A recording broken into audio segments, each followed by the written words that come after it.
Bonjour, je m'appelle Louise, je viens de l'école de Lonray et je vais vous lire un livre qui s'appelle La Nouvelle de Cassandra O'Donnell.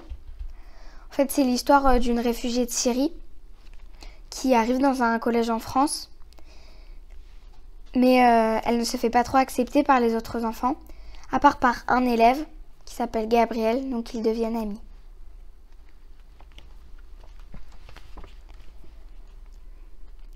Pas question d'emmener cette fille avec nous, décrète Lucas avec un rictus dégoûté. Gabriel fronce les sourcils. C'est quoi le problème? Aya pose doucement la main sur son bras. Laisse, c'est pas grave, je ne voulais pas aller de toute façon. Gabriel a des visages mécontents. Si, c'est grave. Reportant son attention sur Lucas, il demande. Alors, c'est quoi le problème? Le problème, c'est elle, crache Shuna et Erwan. Puis, il se tourne vers Aya. Rentre chez toi, on veut pas des gens comme toi ici. Ouais, les gens comme vous, ils foutent la merde partout, ajoute Lucas. On ne veut pas des réfugiés, redit Erwan. Gabriel les regarde sans comprendre la haine qui lui vit dans leurs yeux. Ni Lucas, ni Erwan ne connaissent Aya. Ils ne lui ont même jamais parlé. D'ailleurs, elle ne parle à personne. Elle reste discrète et ne se mêle pas des discussions des autres. Elle ne dit jamais rien de méchant. Non, jamais. C'est moi ou vous êtes vraiment débile? Demande Gabriel en sentant la colère doucement l'envahir. J'ai dit laisse, lâche tout à coup Aya, avant de remonter la bourdelle de son sac à dos sur son épaule et de s'éloigner. Gabriel la rattrape en quelques enjambées. Hé, attends! Aya ne se retourne pas. Elle continue de marcher sans dire un mot. T'es fâché? S'enquiert Gabriel, inquiet. Aya soupire. Non, elle n'est pas fâchée.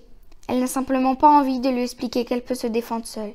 Et que, si elle n'a pas répondu aux propos insultants de ces deux garçons, ce n'est pas par peur, par manque de fierté ou dignité, mais par indifférence. L'indifférence qu'elle ressent pour ces gens, ces étrangers. Non, je m'en fiche. Gabriel hausse les sourcils. Tu t'en moques? Sérieux? Aya lève la tête et plante ses grands yeux dans ceux de Gabriel. Avant, il y a une année, avec mon père et ma mère, on faisait des soins aux blessés et on comptait les morts dans les maisons tombées de nos voisins. Alors tu vois, il y a des choses plus graves. Gabriel ne sait pas quoi dire. La mort, il n'y pense jamais.